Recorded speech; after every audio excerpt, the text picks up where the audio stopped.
Hello everyone, स्वागत है आपका एक और नए सेशन के अंदर। तो बच्चों, सीबीएसई का मूड आ चुका है धमाका करने के लिए। एग्जाम से 4 दिन पहले उन्होंने एडिशनल प्रैक्टिस क्वेश्चन रिलीज करे इकोनॉमिक सब्जेक्ट के, तो वही हम आज करने वाले हैं। वैसे 60 क्वेश्चंस इन्होंने एक वर्कशीट के अंदर दिए हैं, बट हम करेंगे 20 तीन पार्ट्स में करेंगे, जिससे आपके जो अपकमिंग एग्जामिनेशन है वो हैम्पर ना हो और छोटी छोटी वीडियो के अंदर हम इसको कंप्लीट करने की कोशिश करेंगे। तो चलिए बच्चों, बिना टाइम वेस्ट करे पहले क्वेश्चन के संग हम स्टार्ट करते हैं। लेकिन स्टार्ट करने से पहले मैं आपको एक बात बता दूं, ये जो एडिशनल प्रैक्टिस क्वेश्चन सीबीएसई ने दिए हैं, इनका लेवल थोड़ा सा इन्होंने ऊंचा रखा है।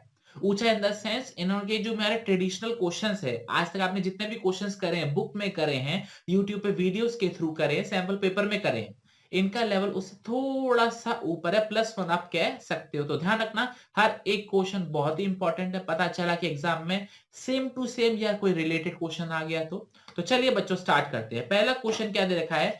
Money can be use to transfer purchasing power from present to future. Money can be use to transfer purchasing power from present to future. Which specific function of money is this called? कौन सा money का function है जिसमें हम purchasing power को present से future में transfer कर देते हैं? Store of value, unit of account, medium of exchange और double coincidence of funds.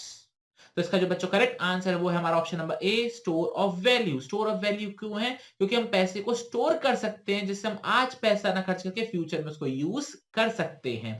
Unit of account का मतलब होता है कि हम प्रोडक्ट को कोई अमाउंट दे सकते हैं, किसी भी चीज का मनी वैल्यू फाइंड आउट कर सकते हैं, मीन ऑफ एक्सचेंज हम एक्सचेंज कर सकते हैं। क्लियर हो गया आपको? बहुत सही। अगला क्वेश्चन आता है बच्चों, इंपॉर्टेंट है, इसको इंपॉर्टेंट मार्क कर लेना, क्योंकि ऐसा क्वेश्चन जनरली आपने नहीं किया हुआ। तो चलिए बच्चों स्टार्ट करते हैं। There are two statements given below about the effect of a rise in the general price level of an economy. इन्होंने क्या दे रखा है? नीचे कुछ इफेक्ट दे रखे हैं, पी इफेक्ट दे रखा है, क्यू इफेक्ट दे रखा है। किस चीज का? कि इकोनॉमी के अंदर जनरल चीजों के प्राइस जो है वो राइज हो गए हैं। मैं फिर से एक बार रिपीट करता हूं, about the effect of a rise in the general price level of an economy. Mark economy के अंदर प्राइस लेवल जो है वो इंक्रीज हो गया, उसका इफेक्ट क्या है? It will lead to rise in the value of money और it will lead to rise in the demand for money. इन्होंने बोला है कि अगर मार्केट के अंदर जनरल प्राइस लेवल ऊपर बढ़ जाएगा, चीजों के प्राइसेस ऊपर बढ़ जाएंगे, तो इसका इफेक्ट क्या होगा? मनी की वैल्यू इंक्रीज हो जाएगी, मनी की डिमांड इंक्रीज हो जाएगी, दोनों ही इंक्रीज हो जाएंगी, या कुछ भी नहीं होगा? तो आपको ये बताना है। तो चलिए बच्चों डिस्कस कर लेते हैं। अभी एक्चुअल में क्या है ना, मैं आपको तुरंत इसके आंसर इसलिए बता रहा हूं क्योंकि हमारे पास अभी इतना टाइम नहीं है कि मैं आपको सोचने का टाइम दूं। अभी है टू द पॉइंट, हम करेंगे फटाफट। तो इसका करेक्ट आंसर है बच्चों option number B, only Q. क्योंकि जब भी मार्केट के अंदर प्रोडक्ट की प्राइसेस राइज होते हैं तो मनी वैल्यू राइज नहीं होती, मनी की वैल्यू उतनी रहती है। लेकिन हम मनी की डिमांड ज्यादा करने लग जाते हैं, क्योंकि जब चीजों की प्राइस बढ़ने लग जाएंगे तो ऑब्वियस सी बात हम कहेंगे ना, हमको ज्यादा पैसा चाहिए खर्च करने के लिए, तो इसलिए हमारी जो मनी की डिमांड है बच्चों वो इंक्रीज हो जाएगी। क्या ये चीज आपको क्लियर होगी बच्चों? बहुत सही। अगला सवाल question number 3, which of the following formula is incorrect. आपको ये बताना है नीचे दिए गए ऑप्शन में से कौन सा फॉर्मूला इनकरेक्ट है। और यहां पर एक ट्विस्ट डाल दिया सीबीएसई ने। वैसे सारे टीचर्स जो है वो हमको पढ़ाते हैं कि सर M1 कोर्स में है, M2 M3 M4 कोर्स में नहीं है, बट बच्चों इसका फॉर्मूला इन्होंने पूछ लिया है और इनसे पूछा है बताइए M1 M2 M3 M4 में से कौन सा फॉर्मूला जो है वो इनकरेक्ट दिखाई दे रहा है। तो चलिए बच्चों डिस्कस कर लेते हैं। फॉर्म ऑप्शन नंबर 1 क्या दे रखा है? A is equals to M1 is equals to currency plus net demand deposit, M2 is equals to M1 plus saving with the post office saving banks, M3 is equals to M2 plus net time deposit of commercial banks और M4 क्या दे रखा है? M3 plus total deposit with post office savings banks। तो आपको बताना है A B C D में से कौन सा ऑप्शन जो है वो की गलत है। तो चलिए बच्चों डिस्कस कर लेते हैं। आई होप आपको इसका फॉर्मूला पता हो, नहीं फॉर्मूला पता हो तो होमवर्क लिख लेना बच्चों इस क्वेश्चन को, कि ये आपको फॉर्मूले याद करने हैं। तो इसका जो करेक्ट आंसर है वो option number C, M3 is equals to M2 plus net time deposit of commercial bank। ये हमारा जो ऑप्शन है वो गलत है, बाकी M1 M2 M4 का फॉर्मूला सही है। क्लियर? ओके। चलिए बच्चों बात करते हैं अपने अगले क्वेश्चन की तरफ। क्वेश्चन नंबर 4, क्वेश्चन नंबर 4 क्या दे रखा है जरा रीड करेंगे। क्वेश्चन नंबर 4 है, which of the following is true about revenue receipt. Which of the following is true about revenue receipt. True मतलब क्या हो गया यहां पर? कौन सी बात नीचे सही दे रखी है? Non recurring in nature, may lead to corresponding liability do not lead to an increase in liability includes loan taken by the government। आपको ये बताना है ए बी सी डी में से कौन सी चीज जो है वो रेवेन्यू रिसीट के लिए एकदम सही है। वो नॉन रिकरिंग नेचर का होता है, लायबिलिटी क्रिएट करता है, लायबिलिटी क्रिएट नहीं करता है, या फिर लोन के अंदर इसको इंक्लूड कर लिया जाता है, आपको बताना है। तो चलिए बच्चों डिस्कस कर लेते हैं। क्योंकि रेवेन्यू रिसीट है वो रिकरिंग नेचर की होती है, वो डेली बेसिस पर होती है, तो वो नॉन रिकरिंग नहीं में नहीं आएगा। क्या लायबिलिटी इंक्रीज होती है? नहीं, लायबिलिटी इंक्रीज नहीं होती। क्या लायबिलिटी इंक्रीज नहीं होती? यस। तो option number C will be the correct answer. बच्चों यहां पर आपको ये चीज का ध्यान रखना है, यहां पर इन्होंने जो है ना पॉइंट्स पूछे हैं, आपको उसका आंसर बताना है। आपको सारे एक्सप्लेन कर दिए, आपको रेवेन्यू रिसीट, कैपिटल रिसीट सबकी इंफॉर्मेशन दे रखी है। आपको बस यहाँ पे ये फाइंड आउट करना है कि हाँ भाई रेवेन्यू रिसीट के लिए कौन सा पॉइंट जो है वो फिट बैठ रहा है। बाकी तीनों हमारे कैपिटल रिसीट्स के लिए, और ये हमारा जो सी ऑप्शन है वो किसके लिए? रेवेन्यू रिसीट के लिए। क्या ये चीज क्लियर हो गया आपको? ओके। अब बच्चों बात करते हैं अपने अगले सवाल की, क्वेश्चन नंबर 5। क्वेश्चन नंबर 5 क्या है? इन 2021 the government said that despite the current resource crunch it has decided to hike its capital expenditure by 34.5%। फिर से रिपीट कर रहा हूं क्वेश्चन को। क्वेश्चन में दे रखा है 2021 के अंदर गवर्नमेंट ने बोला है कि वैसे तो भैया रिसोर्सेज की कमी है हमारे पास, लेकिन तब भी हम कैपिटल एक्सपेंडिचर को 34.5% से इंक्रीज करने की सोच रहे हैं। तो आपको यह बताना है कि गवर्नमेंट ने यह फैसला कौन से रीजन को ध्यान में रखते हुए लिया है। Which of the following could be the reason for this hike? Government ने ये जो फैसला लिया है, हम 34.5% 34.5% को हम इंक्रीज करेंगे, तो वो क्यों कर रहे हैं? Option number A, increasing salary of government employees, repayment of mounting interest on international loans, paying pending pension to the government employees, rapid employment generation through infrastructural projects. आपको ये बताना है कि कैपिटल एक्सपेंडिचर को इंक्रीज करने का इन चारों में से कौन सा कारण है। तो सबसे पहले बच्चों बात करते हैं कैपिटल एक्सपेंडिचर होता क्या? कैपिटल एक्सपेंडिचर होता है गवर्नमेंट का जिससे या तो असेट इंक्रीज होता है या फिर लायबिलिटी डिक्रीज होती है। हाँ या ना? कैपिटल एक्सपेंडिचर क्या होता है? जिससे या तो असेट इंक्रीज होगा या फिर लायबिलिटी डिक्रीज होगी। तो देखो यहाँ पे सैलरी देने से ना तुम्हारा एसेट इंक्रीज हो रहा है, ना ही लायबिलिटी डिक्रीज हो रही है, ठीक है। इंटरेस्ट पेमेंट करने से कहीं ना ही कोई हमारा एसेट इंक्रीज हो रहा है, ना ही कोई लायबिलिटी डिक्रीज हो रही है। पेंशन पे करने से भी हमारी कोई एसेट जो है वो इंक्रीज नहीं हो रही, लायबिलिटी कोई डिक्रीज नहीं हो रही। लेकिन इंफ्रास्ट्रक्चर प्रोजेक्ट करने से इंप्लॉयमेंट जनरेट होगा, तो इंफ्रास्ट्रक्चर प्रोजेक्ट बनाने से क्या होगा? हमारा एसेट इंक्रीज होगा। तो करेक्ट आंसर होगा option number D, rapid employment generation through infrastructural projects. I hope बच्चों आपको ये पॉइंट जो है वो क्लियर हो गया होगा। ओके चलिए बच्चों अब आगे बात करते हैं क्वेश्चन नंबर 6 की ओर। क्वेश्चन नंबर 6 क्या दे रखा है? Which of the following can help reduce the fiscal deficit. नीचे दिए गए ऑप्शन में से कौन सा ऐसा ऑप्शन है जो फिस्कल डेफिसिट को रिड्यूस करने में हेल्प करेगा? अब बात करते हैं सर ये फिस्कल डेफिसिट क्या है, तभी तो उसे रिड्यूस करेंगे। तो फिस्कल डेफिसिट का मतलब होता है गवर्नमेंट की बोरोइंग्स। आपको यह बताना है कि नीचे दिए गए ऑप्शन की मदद से कौन से ऑप्शन की मदद से हम बोरोइंग्स को कम कर सकते हैं। ऑप्शन नंबर ए, सब्सिडीज को बढ़ाकर।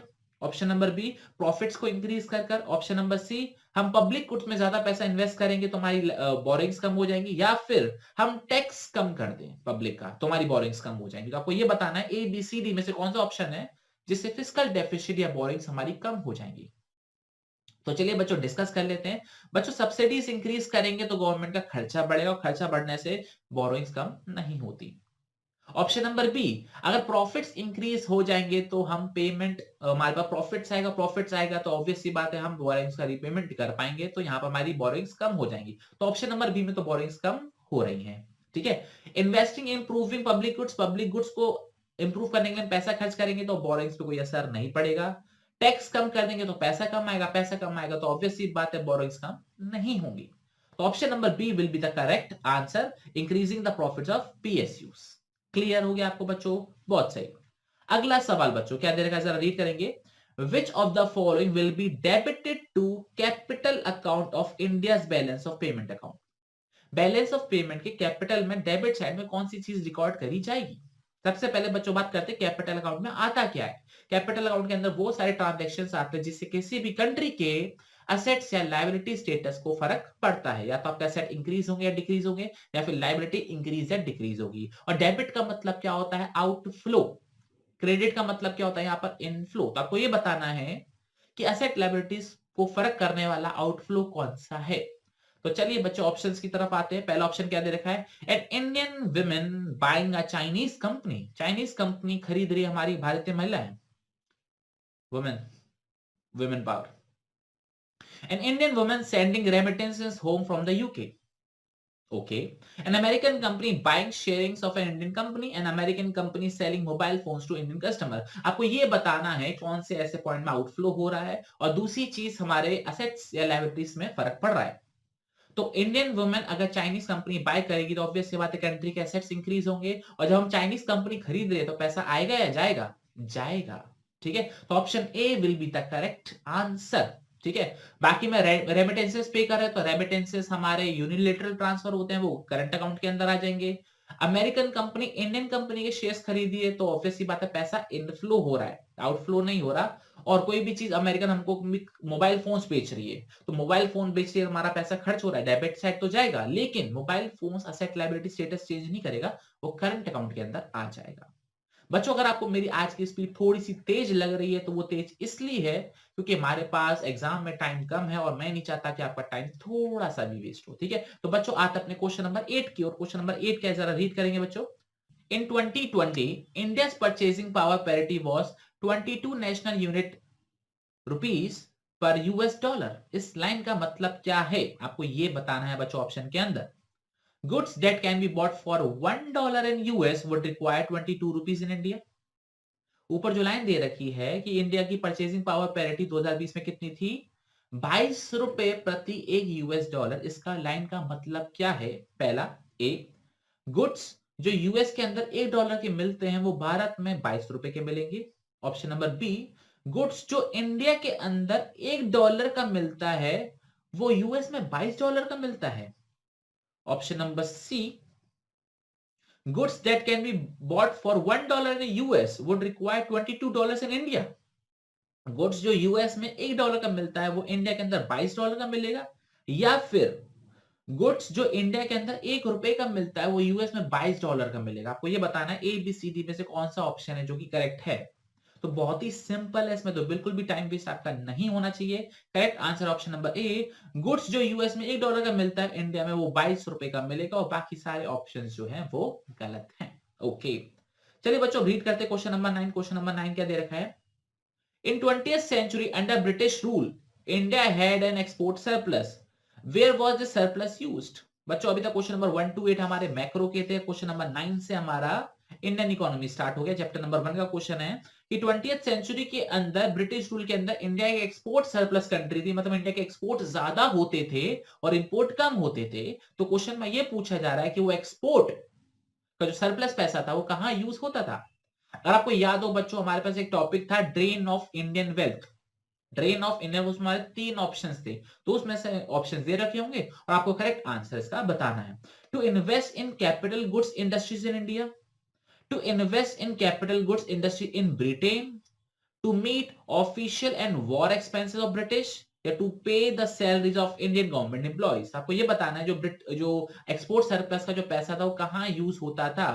इंडिया के अंदर कैपिटल गुड इंडस्ट्री बनाने में, ब्रिटिश के अंदर कैपिटल गुड इंडस्ट्री बनाने में, वॉर एंड ऑफिशियल एक्सपेंसेस करने में, या फिर गवर्नमेंट इंप्लॉइज के सैलरी को पे करने में। तो बच्चों इसका correct answer option number C, to meet official and war expenses of the British. ठीक है, ये चीज आपको ध्यान में रखनी है, इस चीज का ध्यान रखना है, इस चीज का आपको ध्यान में रखना है कि ये पॉइंट था। 3 पॉइंट दे रखे हैं बुक में, उसमें से एक पॉइंट ये है। Clear? Okay.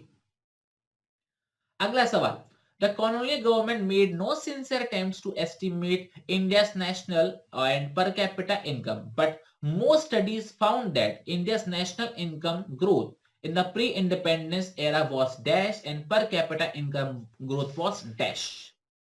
Choose the correct option that can fill in the blanks. Close to 5%, more than 2%, less than 3%, more than 1%, close to 0.5% and almost 0%, less than 2% close to 0.5%। आपको ये बताना है ए बी सी डी में से कि national income growth कितनी थी और पर कैपिटा इनकम ग्रोथ कितनी थी।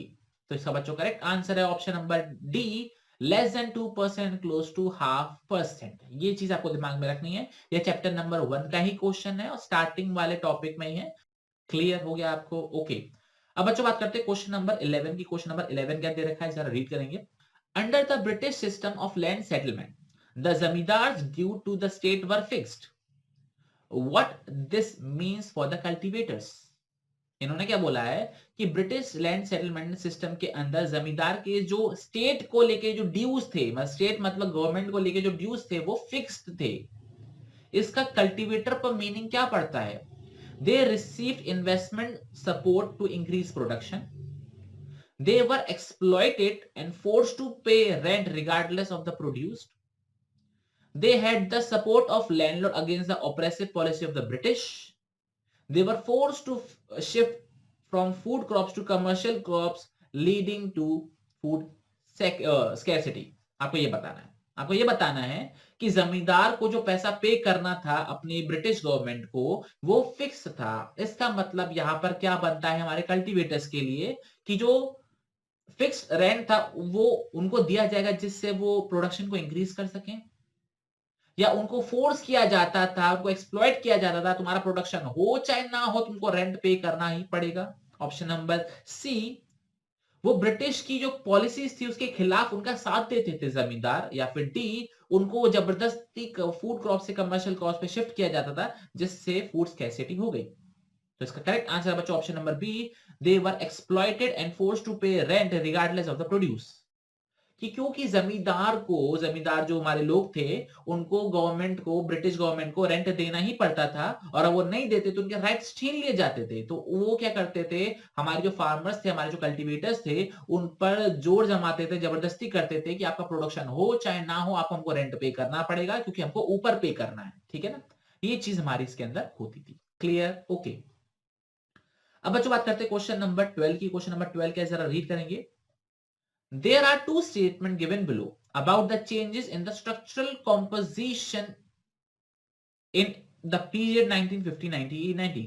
आपको 1950 से 1990 के बीच का क्या दे रखा है, एक स्ट्रक्चरल कॉम्पोजिशन दे रखा है। आपको बताना है कि क्या स्टेटमेंट सही है क्या गलत है। At the beginning of this period, the share of agriculture in the GDP was the highest। आपको ये बताना है क्या 1950 से 1990 के बीच में एग्रीकल्चर का शेयर ज्यादा था। Okay. Increase in agriculture productivity during this period led to a further increase in the share of agriculture in the GDP by the end of this period. आपको ये बताना है कि ऑप्शन नंबर जो P दे रखा है इसके अंदर क्या बोला गया है कि 1950s में स्टार्टिंग के अंदर जो हमारे एग्रीकल्चर में जो जीडीपी में कंट्रीब्यूशन था वो क्या हाईएस्ट था। और दूसरा उन्होंने क्या दे रखा है, क्योंकि हमारी एग्रीकल्चर प्रोडक्टिविटी इंक्रीज हुई थी और उस वजह से जीडीपी पे शेयर हमारा और इंक्रीज हुआ bye the end of this period, मतलब 1990 आते आते तक। आपको ये बताना है कि दोनों बातों में से कौन सी बात सही है, क्या पहली सही है, क्या दूसरी सही है, क्या दोनों सही है या दोनों ही गलत है, आपको ये बताना है। तो चलिए बच्चों डिस्कस कर लेते हैं। जो ए पी बात है, पी, कि हाँ जब 1950s के अंदर जब हमारा इंडिपेंडेंट हुआ था इंडिया का, जीडीपी के अंदर क्या एग्रीकल्चर का शेयर ज्यादा था, तो यस ज्यादा था, बिल्कुल सही। पी जो बात है वो सही दे रखी है। क्या क्यू बात सही दे रखी है, bye the end of this period 1990 में क्या अंदर क्या एग्रीकल्चर का जो शेयर था वो ज्यादा था, नहीं था। तो जो क्यू ऑप्शन है वो गलत है। तो करेक्ट आंसर हो जाएगा बच्चों option number A, only P is correct. Okay, only P is correct, will be the correct answer. क्योंकि जो अरे हाँ, तो only P will be the correct answer, क्योंकि हमारा जो एग्रीकल्चर के अंदर शेयर था स्टार्टिंग में वो बहुत ज्यादा था, लेकिन अब क्या है वो बहुत कम हो गया है। क्लियर हो गया आपको? बहुत बढ़िया बच्चों। अब बच्चों बात करते हैं क्वेश्चन नंबर 13 की। क्वेश्चन नंबर 13 क्या दे रखा है, which of the following statement about the land ceiling policy is true. जो लैंड सीलिंग हुई थी उसके बारे में कौन सी बात है जो सत्य दे रखी है। Option number A, it led to equity in agriculture sector. अब बताओ बच्चों, लैंड सीलिंग पॉलिसी से क्या इक्विटी आ गई थी एग्रीकल्चर सेक्टर में? नहीं आई थी। तो ऑप्शन नंबर ए तो बच्चों गलत हो गया साफ साफ। Option number B, many landlords were able to escape the legislation. बहुत सारे लैंडलॉर्ड ने कानून से बचने का रास्ता निकाल लिए थे। The implementation of the legislation was challenged by small tenants. ठीक है, जो कानून लगाया जा रहा था वो स्मॉल टेनेंट्स ने, स्मॉल किराएदार ने कोर्ट में चैलेंज कर दिया था। या फिर D, it was successful in Kerala and West Bengal because it met no resistance. और केरल और वेस्ट बंगाल वो इजीली इसलिए इंप्लीमेंट हो गया क्योंकि वहां पे किसानों ने, वहां पे जो लैंडलॉर्ड्स थे उन्होंने कोई भी आपत्ति नहीं दिखाई। आपको ये बताना है कौन सी बात है जो कि लैंड सीलिंग पॉलिसी के लिए ट्रू है। तो बच्चों इसका correct answer option number B, many landlords were able to escape the legislation, बहुत सारे लोग जो है कानून से बच गए थे। सी क्यों नहीं है बच्चों, क्योंकि लार्ज टेनेंट्स ने, बड़े लैंडलॉर्ड्स ने चैलेंज किया था। और तीसरा जो हमारा डी ऑप्शन है, केरला और वेस्ट बंगाल के अंदर वो इंप्लीमेंट इसलिए हो गया था क्योंकि government was eager to implement the policy. Resistance वहां पे भी आया था, बट गवर्नमेंट बहुत चाह से कर रही थी, तो गवर्नमेंट ने स्ट्रिक्ट पॉलिसी अपनाई थी कि हाँ भाई हम लैंड सीलिंग जो सिस्टम है वो अप्लाई करके रहेंगे। तो B will be the correct answer कि हाँ ये बात सही है। Clear, okay. अब बच्चों बात करते हैं क्वेश्चन नंबर 14 की। क्वेश्चन नंबर 14 क्या दे रखा है, जरा रीड करेंगे। ओके, रीड करते हैं, चलिए।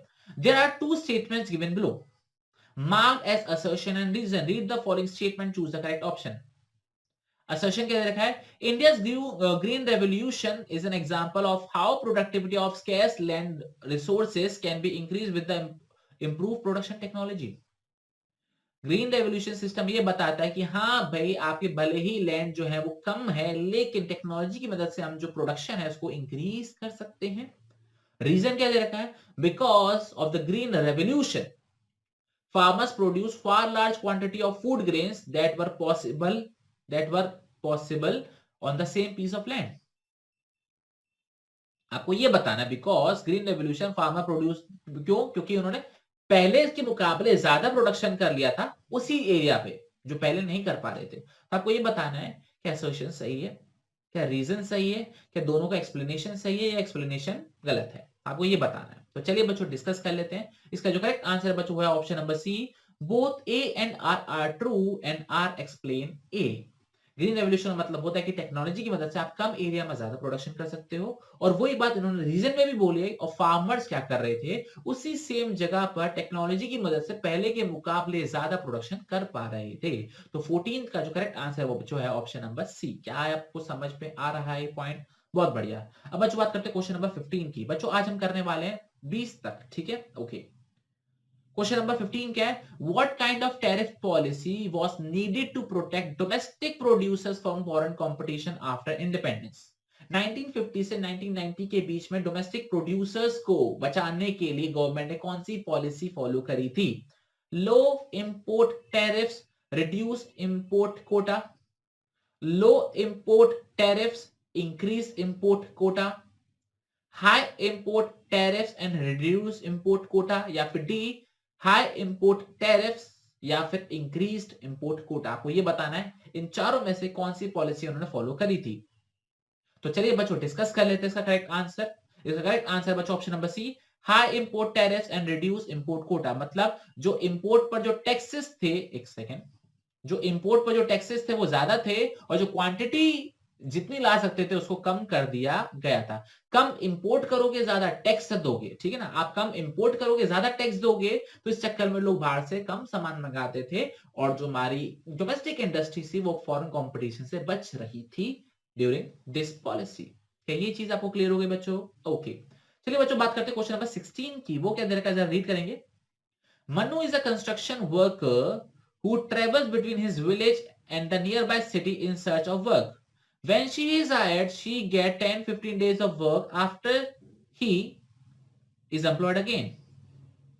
मनु एक कंस्ट्रक्शन वर्कर है जो अपने गांव से शहर के बीच में काम की तलाश में जाता रहता है। जब भी उसे काम मिलता है तो 10-15 दिन का काम मिल जाता है, उसके बाद वो फिर से अनएम्प्लॉयड हो जाता है। तो आपको ये बताना है कि कौन सी कैटेगरी पुअर के अंदर वो आ रहा है, chronic poor, churning poor, transient poor या फिर ओकेजनली पुअर। आपको ये बताना है, फिर से रिपीट कर रहे हैं, chronic poor, churning poor, transient poor या फिर ओकेजनली पुअर। तो बताइए बच्चों करेक्ट आंसर इसका क्या होगा, ए बी सी या फिर डी? क्रॉनिक, ट्रांजिएंट, चर्निंग या फिर ओकेजनल। तो बच्चों इसका करेक्ट आंसर है ऑप्शन नंबर ए, क्रॉनिक पुअर, कि वो मैक्सिमम टाइम पुअर रहता है, ठीक है, और कभी कुछ काम मिल जाता है तो वो पॉवर्टी लाइन के ऊपर आ जाता है। चर्निंग में क्या होता है, ऊपर नीचे होता रहता है। ट्रांजिएंट में भी ये रहता है। ओकेजनली में क्या होता है, कभी कोई दिक्कत आ जाती है तो वो नीचे वो पुअर हो जाता है, अदरवाइज तो वो अमीर रहता है। तो करेक्ट आंसर होगा बच्चों इसका option number A, chronic poor. Clear, okay. Question number 17, in which of the following ways did the British Raj impact the Indian economy the most? आपको ये बताना है ब्रिटिश राज के अंदर इंडियन इकोनॉमी को सबसे ज्यादा इंपैक्ट कैसे हुआ था। The British made India an exporter of cotton from an exporter of cloth. that led to large scale unemployment? The British established of railways by the British provided short term employment for many Indians. British expanded their army with Indian sepoys and fought in war overseas. The British provided tax concession to rural farmers and landless laborers. आपको ये बताना है कि Indian economy को British में सबसे ज्यादा impact क्या हुआ था। और बच्चे आग बंद करते ही इसको रेलवे में टिक लगा देंगे, अरे रेलवे इंट्रोड्यूस करी थी, टिक लगा दो, आंसर हो गया। बट बच्चों नहीं, आपको ऑप्शन पढ़ना है। इन्होंने क्या दे रखा है कि ब्रिटिश ने इंडिया को कॉटन का एक्सपोर्टर बना दिया था और उस केस से इंडिया में लार्ज स्केल पर अनएम्प्लॉयमेंट हो गया था, क्योंकि सारा एक्सपोर्ट हो रहा था, इंडिया में कुछ बन नहीं रहा था, तो अनएम्प्लॉयमेंट हो गया था। रेलवे को स्टेब्लिश करने से इंडिया में शॉर्ट टर्म एम्प्लॉयमेंट हो गया था। ध्यान रखना, यहां पे सिर्फ रेलवे को इंट्रोड्यूस करने की बात नहीं करी है, रेलवे से हुआ क्या था उसकी बात हो रही है कि रेलवे को इंट्रोड्यूस करने से शॉर्ट टर्म एम्प्लॉयमेंट हो गया था। तीसरा, ब्रिटिश ने अपनी इंडियन आर्मी को एक्सपेंड किया था और अपनी आर्मी को एक्सपेंड किया था और इंडियंस को यूज किया था वॉर फाइट करने के लिए, या फिर लैंडलेस लेबर को, रूरल फार्मर्स को कंसेशन दिया था। तो बच्चों इसका करेक्ट आंसर है ऑप्शन नंबर ए। इसका करेक्ट आंसर ऑप्शन नंबर ए कि ब्रिटिश इंडिया ने इंडिया को क्या बना दिया था, एक्सपोर्टर बना दिया था कॉटन का, प्लस हमारा लार्ज स्केल एम्प्लॉयमेंट हो गया था। ये चीज आपको बतानी है। रेलवे इंट्रोड्यूस करी थी, बट रेलवे से क्या शॉर्ट टर्म एम्प्लॉयमेंट मिला था? नहीं मिला था। रेलवे इसलिए इंट्रोड्यूस करी थी कि वो सामान को इसलिए ट्रांसपोर्ट कर सके पोर्ट पर या एयरपोर्ट पर, जिससे सामान को बाहर भेजा जा सके। ये चीज समझ में आ रही है? एम्प्लॉयमेंट के लिए कुछ नहीं हुआ था वो। आपको ये बताना है कि इंपैक्ट कैसे हुआ था कि यहाँ पे अनएम्प्लॉयमेंट बढ़ गया था। तो 17 का ए इज द करेक्ट आंसर। बच्चों इस चीज का ध्यान रखना, ये ट्विस्टेड क्वेश्चन था, यहाँ पर बच्चे गलती कर जाएंगे, ठीक है, भावनाओं में आके रेलवे पे टिक लगा देंगे, बट आपको नहीं करना। ओके, अब बच्चों बात करते हैं क्वेश्चन नंबर 18 की। क्वेश्चन नंबर 18 क्या है? There are two statement given below marked as assertion and reason. Read the statement and choose the correct option. Land distribution efforts have failed in reducing the level of poverty in rural India. Land distribution करना fail हो गया क्योंकि वो poverty को reduce नहीं कर पाया। क्या ये बात सत्य है या असत्य है? ये बात सत्य है। The per capita availability of agricultural land has steadily declined in rural India due to population growth. Population growth होने की वजह से ज्यादा पॉपुलेशन हो रही है, तो हर एक के हाथ में जो एग्रीकल्चर लैंड है वो कम कम आ रहा है। क्या ये बात भी सत्य है? हाँ भाई, ये बात भी सत्य है। ठीक है, तो दोनों बातें सही हैं, ये बात तो क्लियर है। बस अब ये बता दो, क्या असर्शन का सेम रीजन है? नहीं है। ये दोनों बातें अलग अलग सेंस में बोली गई हैं। पहले में ये बोला गया जब हमने लैंड को डिस्ट्रीब्यूट किया था, लेकिन वो फेल हो गया डिस्ट्रीब्यूशन करने से। और दूसरा ये बोल रहा है क्योंकि पॉपुलेशन बहुत ज्यादा हो रही है, तो हर एक के हाथ में जो लैंड का हिस्सा आ रहा है वो कम आ रहा है। तो दोनों बातें सही है, लेकिन आपस में लिंक्ड नहीं है। तो हम आंसर क्या करेंगे? Yes, both A and R are true, but R doesn't explain A. तो correct answer will be option number D. क्या ये चीज क्लियर हो गया बच्चों आपको? बहुत सही। अब बच्चों बात करते हैं क्वेश्चन नंबर 19 की, वो है आज का लास्ट सेकंड क्वेश्चन। 19 क्वेश्चन क्या बोल रहा है? Who amongst the following has received the greatest investment in human capital formation? आपको ये बताना है कि नीचे दिए गए ऑप्शन में से किसको सबसे ज्यादा इन्वेस्टमेंट मिली है कैपिटल, ह्यूमन कैपिटल फॉर्म करने के लिए। पहला, a nurse in a clinic who is frequently absent because of ill health. एक नर्स है, जो महिला जी हैं हमारी, वो क्लिनिक में आती हैं क्योंकि वो बीमार रहती हैं। दूसरा, A 12-year-old who helps her mother with construction work. एक 12 साल का बच्चा जो अपनी मम्मी को कंस्ट्रक्शन वर्क में मदद करता है। क्या वो ह्यूमन कैपिटल फॉर्मेशन में सबसे ज्यादा इन्वेस्टमेंट हो रखा है?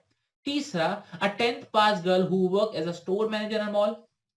एक जो लड़की है जो जिनकी पढ़ाई 10th तक की है, वो स्टोर मैनेजर है एक मॉल के अंदर। क्या वो सबसे ज्यादा ह्यूमन कैपिटल फॉर्म कर पाई? या फिर computer science graduate working at a call centre?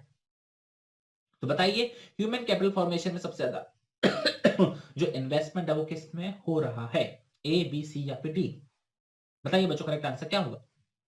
तो चलिए बच्चों डिस्कस कर लेते हैं। पहले वाली नर्स है जो कि इल हेल्थ है, तो आंसर नहीं आएगा। दूसरा, एक 12 साल का बच्चा है, वो भी नहीं आएगा। तीसरा, एक 10th पास गर्ल है, वो भी नहीं आएगी। करेक्ट आंसर क्या हो जाएगा? A computer science graduate who works at the call centre. क्योंकि कंप्यूटर साइंस ग्रेजुएट है, उसकी ह्यूमन कैपिटल फॉर्मेशन में ज्यादा इन्वेस्टमेंट हुआ है। क्लियर? ओके। अब बच्चों बात करते हैं आज का लास्ट क्वेश्चन। वीडियो में ना चाहते हुए भी बड़ी हो गई, बट क्या करें, क्वेश्चन बहुत अच्छे थे इसलिए आपको मेरे को करवाने थे। क्वेश्चन नंबर 20 क्या करेगा बच्चों? रीड करेंगे। आज का लास्ट क्वेश्चन है, which of the following is the correct difference between physical capital and human capital? Physical capital और ह्यूमन कैपिटल का करेक्ट डिफरेंस कौन सा है?